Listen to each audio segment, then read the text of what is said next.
কোনো পুরুষ দেখে ফেলে তাহলে কি ওযু থাকবে? মোবাইলের মাধ্যমে বিয়ে করা জায়েজ আছে কি? হাতে তালি দেওয়া কি মেয়েদের কি পশু পাখি জবাই করা জায়েজ আছে? কন্যা সন্তানকে কত বছর বয়স পর্যন্ত মায়ের বুকের দুধ পান করা জায়েজ আছে? বাচ্চাদের প্রসাবের ফোঁটা মেঝেতে পড়লে যদি তার নিজে নিজে শুকিয়ে যায় তবে কি তাদের নামাজ পড়া যাবে? মহিলারা যদি ওযু করা অবস্থায় কোনো পুরুষ দেখে ফেলে তাহলে কি ওযু থাকবে? মহিলা কি গুনাহ হবে? স্বামী স্ত্রীর মিল মহব্বত এবং পারিবারিক ভালোবাসা বজায় রাখার জন্য কি করণীয়? মাঝে মাঝে প্রসাবের পর পিচ্ছিল তরল জাতীয় কিছু গেলে কি শরীর বা কাপড় নাপাক হবে? স্ত্রী মারা গেলে স্বামী গোসল করাতে পারবে? মেয়েরা পর্দা না করলে মা বাবার কবরে কি আযাব হবে? কেমন করে বুঝবো আল্লাহ আমার গুনাহগুলি মাফ করেছেন? কাজা নামাজ কি হয়? কারণ গায়ে পাও লাগলে সেটা লাঠি দেওয়ার সাথে কিছুটা সাদৃশ্যপূর্ণ হওয়ার কারণে আমাদের সমাজে এটাকে দূষণীয় মনে করে, এরা কিন্তু দূষণীয় মনে করে না, তারা জন্য পাও লাগলেও এটাকে কিছু মনে করে না। তো আমাদের সমাজে যদি দূষণীয় মনে করা হয় সেহেতু যার কাছে যার গায়ে পাও লেগেছে তাকে যদি আপনি একটু টাচ করে আপনি আসলে পাও লাগাতে চাননি, হাত লাগাতে চেয়েছেন অথবা শ্রদ্ধা করতে চান, এটা বোঝাতে চান, তাহলে সেটা ঠিক আছে, এটাতে দোষের কিছু নাই। তবে এর মানে এই নয় যে তাকে আপনি সালাম দিবেন। আব্দুল মোমিন জানতে চেয়েছেন মহিলারা যদি ওযু করা অবস্থায় কোনো পুরুষ দেখে ফেলে তাহলে কি ওযু থাকবে?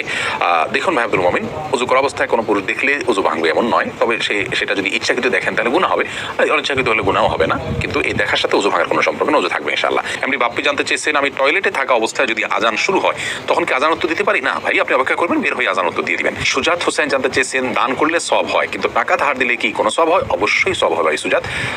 কোনো ক্ষেত্রে দানের চাইতে বরং লোন দিলে তার সওয়াবের পরিমাণ অনেক বেশি হয়। অতএব দান করলে যেমন সওয়াব হয়, মানুষকে হাওলাত দিলেও কিন্তু সওয়াব হয়। আজকাল লোন দিলে মানুষ ফেরত দিতে চায় না, নানামুখী সমস্যা হয়, সেজন্য গ্র্যান্ট হিসাবে, বন্ধক হিসাবে কোনো কিছু রেখে দিতে পারেন আপনি, কিন্তু লোন দেওয়া অনেক বড় মাপের একটি ইবাদত এবং সওয়াবের কাজ। খালেদা আক্তার জানতে চান মেয়েরা পর্দা না করলে মা বাবার কবরে কি আযাব হবে? মা বাবার যদি সেখানে কোনো দায় থাকে, ত্রুটি থাকে, তাহলে সেক্ষেত্রে তাদের আযাব হতে পারে, কিন্তু মা বাবা যদি তাদেরকে সঠিক পথের দিশা দিয়ে থাকেন, বুঝিয়ে থাকেন, দায়িত্ব পালন করে থাকেন, তাহলে সেক্ষেত্রে তাদের দায়ভার তারা মানে শুধু সন্তানরাই বহন করবে, মা বাবার কোনো কিছু দায়ভার চাপানো হবে না।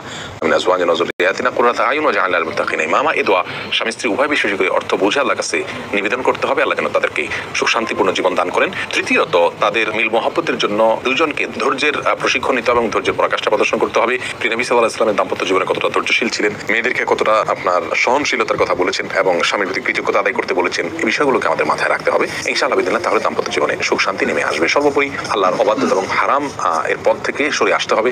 হারামের পথ যদি খোলা থাকে তাহলে সেখানে শান্তি থাকে না। আল্লাহ তাআলা আমাদেরকে দাম্পত্য জীবন সুখী করুন। সঞ্জিদা খান জানতে চেয়েছেন ডিপ্রেশন থেকে মুক্তির জন্য কিভাবে দোয়া করবো? আল্লাহর কাছে দোয়া কবুলের জায়গাগুলোতে দোয়া করবেন, সিজদায় পড়ে গিয়ে চোখের পানি ফেলে দোয়া করবেন, ভোর রাতে উঠে তাহাজ্জুদ পড়ে দোয়া করবেন, ইনশাআল্লাহ ডিপ্রেশন কমবে এবং সবর ইখতিয়ার করবেন। আল্লাহ যা করেন এর ভিতরে মঙ্গল নিহিত থাকে। আল্লাহ পছন্দ করলে মানুষকে পরীক্ষা দেন, কষ্টে ফেলেন, এই কথাগুলো কল্পনা করবেন, ইনশাআল্লাহ বিদিনে শান্তি আসবে। তবে দোয়ার জন্য আপনার দোয়া কবুলের সময়গুলো বিশেষ করে ভোর রাত এবং সিজদা, এই দুই সময় দোয়া করবেন, ইনশাআল্লাহ ডিপ্রেশন থেকে মুক্তি লাভ করবেন। কোরআন তেলাওয়াত করবেন অর্থ সহকারে বুঝে, এটা একটা বড় মাধ্যম। এমএস আল মাহমুদ জানতেছেন কন্যা সন্তানকে কত বছর বয়স পর্যন্ত মায়ের বুকের দুধ পান করানো যায়? কন্যা এবং ছেলে সন্তান সবার জন্য একই বিধান, 2 বছর পান করাবেন। ইমাম আবু হানিফার মতে তার বেশি পান করানো জায়েজ নাই, অন্যান্য ইমামদের অনেকের মতে জায়েজ আছে, যেহেতু কোনো নিষেধাজ্ঞা নেই। যেহেতু আল্লাহ কোরআন কারীমে হাওলাইনি কামিলাইনি বলেছেন, লিমান ওই আরাদা আন ইউতিম্মা রাদাআহ, যে ব্যক্তি দুধ পান করার সময় পূর্ণাঙ্গতায় পৌঁছাতে পারেন তিনি 2 বছর করাবেন। আল্লাহ তাআলা পরিষ্কার বলেছেন এজন্য 2 বছর করানো জায়েজ আছে। সায়েন্টিফিক্যালি বিষয়টা প্রমাণিত যে পরে আর মায়ের বুকের দুধে কোনো উপকারিতা বাচ্চার জন্য থাকে না। 2 বছর পান করাবেন, নারী ছেলে হোক মেয়ে হোক উভয় ক্ষেত্রে। মামুন চৌধুরী জানতে চেয়েছেন বাচ্চাদের প্রসাবের ফোঁটা মেঝেতে পড়লে যদি তার নিজে নিজে শুকিয়ে যায় তবে কি তাদের নামাজ পড়া যাবে? যদি নিজে নিজে শুকিয়ে যায় এবং কোনো আলামত না থাকে তাহলে সেখানে নামাজ পড়া যাবে।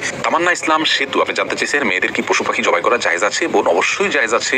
মুরগি, হাঁস, এই জাতীয় পশু পাখি, গরু, এগুলো জবাই করার ক্ষেত্রে অনেক উদাহরণ আমাদের সমাজে আছে। যেমন ভাই বোন দুজন মিলে একসাথে গরু জবাই করতে পারবেন না শেয়ারে, তারপরে আপনার মেয়েরা গরু বা ছাগল বা কোনো পশু জবাই করতে পারবেন না, গোসল ফরজ অবস্থায় গরু ছাগল জবাই করা যাবে না, স্বামী স্ত্রী একজন ধরবেন একজন জবাই করা যাবে না।